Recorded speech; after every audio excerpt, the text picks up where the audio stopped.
this episode, I'm taking a trip into the future 10 years ago, this was science fiction. to discover how technological innovation is radically reshaping the agricultural world, Introducing robotics into farming is inevitable. redefining production methods, sustainability, and how and where we farm in the decades ahead. I'm going to be exploring a brave new world of futuristic advances in digital technology and how these could potentially be married up with more time-honored traditions. I want to find out if the future of farming is going to be farmer-free, or if these advances are going to open up a whole new world of high-skilled career opportunities while helping achieve global food security. I'm heading to a new breed of farm that seems to be a natural home for all the technology you could throw at it. Expected to be worth a staggering $50 billion by 2026, the indoor farming technology market is now a serious player when it comes to producing food. Whoa, look at this. This is insane. The sheer size of this, how tall is this? It's actually about 55 feet high. This is a metric cube. So this is kind of 10 by 10 by 10. So if you picture each one of these rows, you're looking at 13,000 plants. I'm inside the world's first fully automated indoor farm. Sitting on just over 1 acre of land, 10 acres worth of produce is grown by stacking the fields one on top of the other, producing a massive 2 million pounds of lettuce each year alone. You cannot see a space in between these. They're way denser than you could ever get in the outside world. With the entire growing system controlled by computers, I can see how something like the plant sensor would fit really well in this world. This is almost like coding. It's almost like biological coding, programming plants, understanding their behavior and trying to elicit that behavior by programming their environment. Absolutely, and that's really the big step, is moving from learning how to improve growing because I saw something or we saw something and it looked good, so we want to try and replicate it, Yeah. to actually using cameras, using artificial intelligence to detect those differences. And so we can be iterating on a much, much faster basis. I think there's something happening behind us and I'm kind of worried that the robots are taking over. What you're seeing is actually one of the plants and one of the tables coming all the way down from where it was growing on its way out to get harvested. I feel like I'm in a space station and super perfect lettuce has just magically appeared from the heavens.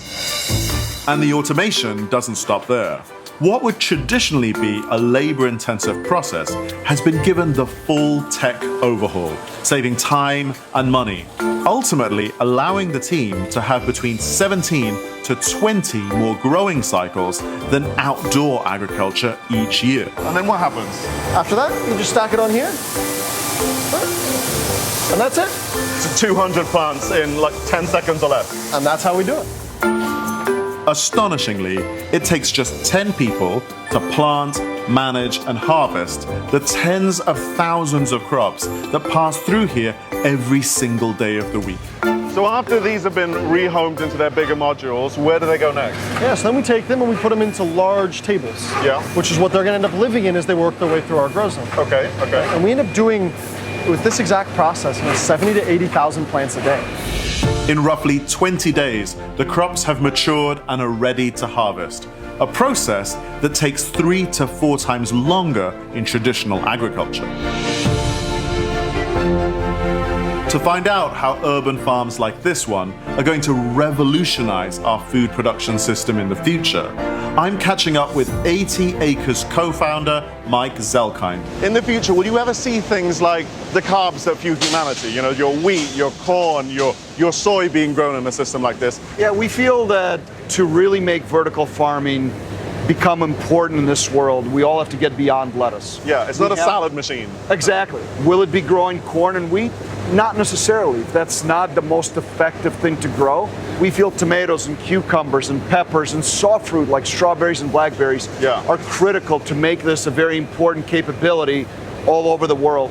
The goal is to prove that you can grow the essential food supplies to a lot of these locations that have high population, scarce natural resources and need sources of food that are local, that are close. An added beauty of being able to grow this many acres of food in an urban environment means it frees up farmland further out to concentrate on producing more staple crops like wheat, maize, and rice that will be just as vital in the future. So you've come an enormously long way. This is 80 Acres Farm 2.0. What's the next step? The future is systems like this spreading all over the country, then to the rest of the world. 10 years ago, this was science fiction. Today, it's possible. In 5 years, it'll be so ubiquitous that we will be shocked that this wasn't done before.